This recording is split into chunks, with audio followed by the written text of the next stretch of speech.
Hi friends, video నచ్చితే తప్పకుండా like మాత్రం మర్చిపోకండి. అమ్మ ఎలాగైనా అన్నే వాళ్ళని ఒప్పించి ఈ పెళ్ళి జరిగేలా చేయాలమ్మా, అలాగేనా అని చెప్పేసి దమయంతి అంటుండగా, అలాగేనే నేను ఎలాగైనా అభిని ఒప్పిస్తానులేని అని చెప్పేసి ఈ విధంగా వైజయంతి దమయంతికి మాటిస్తుంది. అభి వాళ్ళు కూడా నందినికి మాటిస్తారు, మీ ఇద్దరికి పెళ్లి చేయాలని చెప్పేసి. అభి వసు నందినికి మాట ఇస్తుంది. ఈలోపు మాత్రం పెళ్లి గురించి మాట్లాడడానికి హాల్లోకి జయంతి వస్తుంది. అభి అని చెప్పేసి ఈ విధంగా అభి వాళ్ళందరూ పిలుస్తుండగా అందరూ కలిసి హాల్లోకి వస్తారు. ఇక దొంగచాటుగా దమయంతి సుమంగలి ఈ పెళ్ళి ఎలాగైనా ఫిక్స్ చేయాలి, మా అమ్మ మాట ఇచ్చింది కనుక ఎలాగైనా ఇక నా బిడ్డను ఈ ఇంటి కోడలుగా చేస్తానని చెప్పేసి సుమంగలి అనుకుంటూ ఉంటుంది. ఇక ఏంటమ్మా అని చెప్పేసి, ఏంటమ్మా ఏదైనా విషయం మాట్లాడాలని చెప్పేసి అభి అడుగుతుండగా, ఏం లేదు అభి, అఖిల్ పెళ్లి గురించి మాట్లాడడానికి మిమ్మల్ని పిలిపించాను అని చెప్పేసి అంటుండగా, ఈలోపు మాత్రం శివాని హాల్లోకి వస్తుంది. హాల్లోకి వచ్చిన శివాని పక్కన నందిని కూడా ఇద్దరు కలిసి ఒకే చోట నిలబడతారు. నా మనసులో ఉన్న మాటే నువ్వు కూడా అనుకుంటున్నావమ్మా, ఇక నేను కూడా అఖిల్ పెళ్లి గురించి మాట్లాడదామని నీతో అనుకుంటున్నాను చెప్పేసి నందిని చూస్తూ అభి మాట్లాడుతూ ఉంటాడు. నా మనసులో ఉన్నది మీ మనసులో ఉన్నది కాబట్టి ఇక అఖిల్ పెళ్లి ఫిక్స్ చేస్తామని చెప్పేసి శివాని చూసుకుంటూ జయంతి అంటూ ఉంటుంది. ఈ విషయం గురించి అఖిల్ అభిప్రాయం కూడా అడిగామమ్మా, అఖిల్ కూడా ఓకే అన్నాడు అని చెప్పేసి అభి చెప్తూ ఉంటాడు. లోపు దమయంతి కూడా, అబ్బా మా అన్నయ్య ఇంత తొందరగా ఒప్పుకుంటాడని అనుకోలేదత్తా, ఎలాగైతేంది నా బిడ్డ ఇంటి కోడలవుతుంది, అది నాకు చాలు, ఓసిని దుంపదేగా, ఇక నువ్వు అనుకున్నది నిజంగానే ఈ ఇంటి కోడలు చేయాలని పట్టుబడ్డావు, ఎలా అయితేంది ఇప్పుడు హారిక వెళ్ళిపోయింది, నీ కూతురు ఈ ఇంటి కోడలు కావాలని పంతంతో ఉన్నావు, పంతంతో కాదే అసలు ఆస్తి మొత్తం ఇక పెత్తనం మొత్తం నీ బిడ్డకు రావాలని నువ్వు అనుకుంటున్నావే అని చెప్పేసి సుమంగలి మనసులో అనుకుంటుంది. లేదు, ఎలాగైనా ఈ విషయం హారికకు చెప్పాలి, నేను ఎలాగైనా అభి ఒప్పుకోడనుకున్నాను కానీ అభి ఇంత తొందరగా ఒప్పుకుంటాడని అనుకోలేదు అని చెప్పేసి సుమంగలి మనసులో అనుకుంటుంది. సరే ఉండండి, టీ తీసుకొస్తానని చెప్పేసి వసు టీ తీసుకొని వచ్చిన తర్వాత అప్పుడు అభి టీ తాగుతూ ఉంటాడు. మరోవైపు ఇక అందరం ఒప్పుకున్నాం, నా మనసులో మాట మీ మనసులో మాట ఒకటైంది, ఈ ఇంటి కోడలు కావడానికి అన్ని అర్హతలు ఉన్నాయి కాబట్టి ఇక త్వరలోనే ముహూర్తాలు పెట్టేయాలి అని చెప్పేసి జయంతి అలా అంటూ ఉంటుంది. సరే అమ్మా, ముహూర్తాలు పెట్టేద్దాంలే అని చెప్పేసి అభి అంటుండగా, మీరు కాదని నమ్మకంతోనే నేను కూడా మన ఇంటి సంబంధానికి నేను సరే అన్నాను అభి అని చెప్పేసి ఈ విధంగా జయంతి అంటూ ఉంటుంది. సరే అమ్మా, ఈ సంబంధం అందరికీ ఓకే కాబట్టి రేపే నిశ్చితార్థం పెట్టుకుందాంలే అని చెప్పేసి ఈ విధంగా నందిని చూసుకుంటూ అభి అంటూ ఉంటాడు. ఇక మరోవైపు పావని భాస్కర్, అత్తయ్య ఇంత తొందరగా నందిని ఇంటి కోడలు ఒప్పుకుంటుందని అనుకోలేదు, చాలా చాలా సంతోషంగా ఉందండి. సరే ఇక మీ అమ్మ వాళ్ళకు కూడా ఫోన్ చేసి చెప్పు, రేపు నిశ్చితార్థం ఉంది కదా, మన ఇంట్లోనే అన్ని ఏర్పాట్లు చేద్దాం, అంతేకాకుండా నందిని దగ్గరుండి అన్ని ఏర్పాట్లు మనమే చేద్దాం. సరే అండి, ఇక అమ్మ వాళ్ళకు ఫోన్ చేసి రేపు నిశ్చితార్థము అని చెప్పేస్తాను అని చెప్పేసి పావని అంటుంది. సరే రేపు ఎంగేజ్మెంట్కు ఏర్పాట్లు చెయ్యి అని చెప్పేసి ఈ విధంగా అభి వసుకు చెప్తుండగా, సరే అండి, రేపటికి అన్ని ఏర్పాట్లు దగ్గరుండి నేనే చూసుకుంటానండి అని చెప్పేసి అంటూ ఉంటుంది.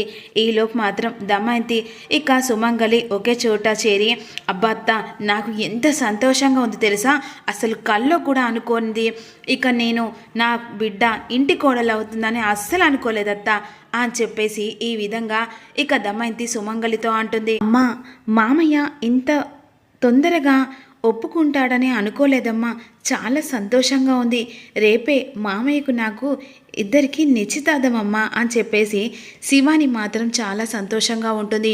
ఎలా ఎలా నేను మీ ఇద్దరి ఎంగేజ్మెంటు నిశ్చితార్థం ఎలా చేస్తానే, ఇందులో అడ్డుపుల్ల వేస్తాను కదా, నిప్పు రాస్తాను కదా, ఇక వీళ్ళందరినీ దెబ్బ కొడతాను, ఎందుకంటే ఇంట్లో నేను పెళ్ళి అయినా కూడా మొగుడు చచ్చాడని ఇంత కూడా కనికరం లేకుండా నాకంటే చిన్న వాళ్లకు పెళ్లి చేస్తున్నాడు, నాన్ను మాత్రం మర్చిపోతున్నారు, అందుకే నా రాజను దూరం చేసిన వీళ్లకు ప్రతీకారం తీర్చుకుంటాను. అదే నా రాజా ఉంటే నన్ను పెళ్లి చేసుకొని హాయిగా షికార్లు తిరిగేవాళ్ళం. ఇదంతటి కారణం ఈ కుటుంబం. ఎలాగైనా హారికకు ఫోన్ చేసి చెప్తాను, నేను ఎలా మిమ్మల్ని నిద్రపోనిస్తానే అని చెప్పేసి సుమంగలి అనుకుంటూ ఉంటుంది. ఈలోపు సుమంగళ పక్కకు వచ్చి హారికకు ఫోన్ చేస్తూ ఉంటుంది. ఏంటి ఆంటీ ఈ టైంలో ఫోన్ చేస్తుంది? చెప్పండి ఆంటీ అని చెప్పేసి అంటుండగా, ఓ ఇక్కడ కొంపలు మునిగిపోతున్నాయే. ఎవరిదా ఆంటీ? ఎవరు కొంపలు మురుగుతున్నాయి? ఎవరిదైతే నీకెందుకు ఫోన్ చేస్తానే? నీ కొంపలేనే. ఏంటంటీ ఏం మాట్లాడుతున్నావు? అసలు నీ మాటకి ఏమన్నా అర్థం ఉందా? ఓసే పిచ్చిదానా, ఎవరో కొంపలు కాదే, నీ కొంపే. ఎందుకంటే నువ్వు డైవర్స్ ఇచ్చినా కూడా అఖిల్ని ఏదో రకంగా ఒప్పించి ఇక్కడికి వస్తావనుకున్నాను. కానీ నువ్వు బయట ఉన్నావు కదా, ఇక్కడ ఏదేదో జరిగిపోతుంది.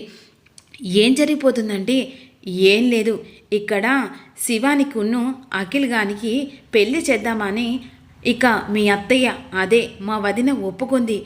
ఏమంటున్నారంటే, ఓసి నా పిచ్చిదాన, నేను చెప్పేది నిజమేనే. ఇక్కడ కొంపలు తగిలిపోతున్నాయి కాబట్టి ఇప్పుడు చాటుగా వచ్చి నీకు ఫోన్ చేయవలసిన కర్మ వచ్చిందే. ఎలాగైనా నువ్వు రాలేదనుకో నీ కొంప కొల్లేరైతుంది. సగం ఆస్తి అన్నావు చూసినావా? ఆస్తి కాదు కదా, చిల్లి గవ్వ కూడా నీకు భిక్షం కూడా ఇయ్యరే. ఇక నీ ఇష్టమే. అసలు ఇలా ఎలా ఒప్పుకున్నారు? అసలు అఖిల్ ఎలా ఒప్పుకున్నాడు? ఏమో తెలియదే. పొద్దున మాట్లాడుకున్నారు ఇంట్లో వాళ్ళందరికీ దమయంతి బిడ్డను ఇక అఖిల్ గానికిచ్చి పెళ్లి చేద్దామని పొద్దున మాట్లాడుకున్నారు. ఇదంతా పొద్దున్నే జరిగిందే, ఎప్పుడో కాదు నిశ్చితార్థం, రేపేనటనే. ఇక నువ్వు రేపు రాలేదనుకో నీకు వచ్చే గవ్వ కూడా, చిల్లి గవ్వ కూడా నీ చేతికి రాదు. మరి నువ్వు ఏమనుకుంటానవో నీ ఇష్టమే. లేదంటే ఎలాగైనా నాకు సగం ఆస్తి వచ్చేదాకా అఖిల్కి పెళ్లి చేయొద్దని ఖచ్చితంగా నేను అక్కడికొచ్చి గొడవ చేస్తాను. సరే సరే, నేను ఎవరన్నా మాటలు వింటారు. నీకైతే విషయం చెప్పాను.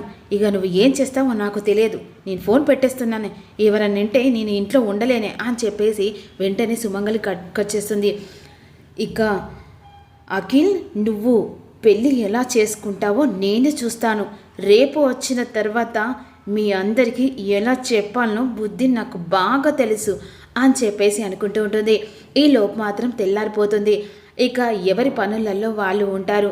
మరోవైపేమో నందిని రెడీ అవుతుంది. శివాని కూడా తన రూమ్లో రెడీ అవుతూ ఉంటుంది.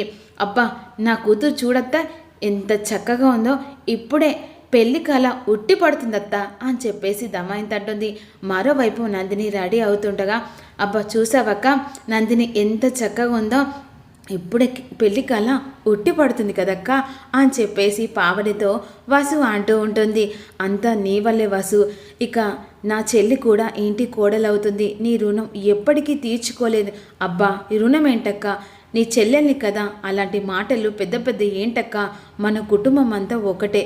అలాంటి పెద్ద పెద్ద మాటలు అనవసరం అక్క అని చెప్పేసి ఈ విధంగా అంటుండగా ఈ లోపు నిశ్చితార్థానికి అన్ని ఏర్పాట్లు దగ్గరుండి చూసుకుంటాడు అభి. ఇక ఈలోపు పంతులు గారు వస్తారు.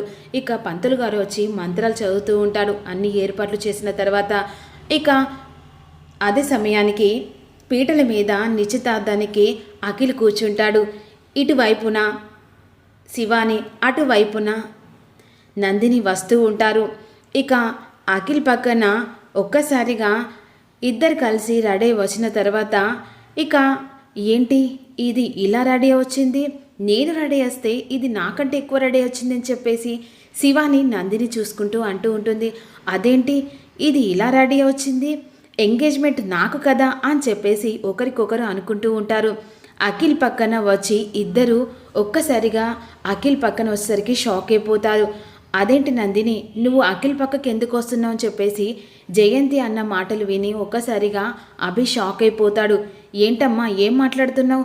నందినితోనే కదా అఖిల్కి నిశ్చితార్థం అనుకున్నావు అని చెప్పేసి అంటుండగా ఒక్కసారిగా జయంతి షాక్ అయిపోతుంది. ఏమంటున్నావు అభి? నేను శివానితో ఎంగేజ్మెంట్ అని నీతో మాట్లాడాను కదా.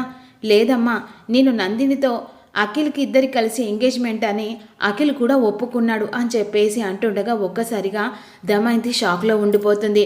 మరి వచ్చే అప్కమింగ్లో ఏం జరగబోతుంది, అసలు అఖిల్కి ఎవరితో నిశ్చితార్థం అవ్వబోతుందో మీకు తెలుసుకోవాలనుకుంటున్నారా? అయితే చిన్న లైక్ చేయండి. మరి హారిక వచ్చి ఏం చేయబోతుందో అనేది ఇంకా చాలా ట్విస్ట్ ఉండి ఈ ట్విస్టులలో ఏమేమి జరగబోతుందో తెలుసుకోవాలనుకుంటుంటే ఇక వసుకి అభికి లైక్ చేసి పక్కనున్న బెల్ ఐకాన్ని యాక్టివేట్ మాత్రం మర్చిపోకండి. Thank you for watching. Please subscribe. ఇలాంటి లేటెస్ట్ ఇంకా మీకు సీరియల్స్ కావాలంటే మన ఛానల్ సబ్స్క్రైబ్ చేసి కామెంట్లో ఏ సీరియల్ కావాలో చెప్పండి. Thank you for watching. Please subscribe.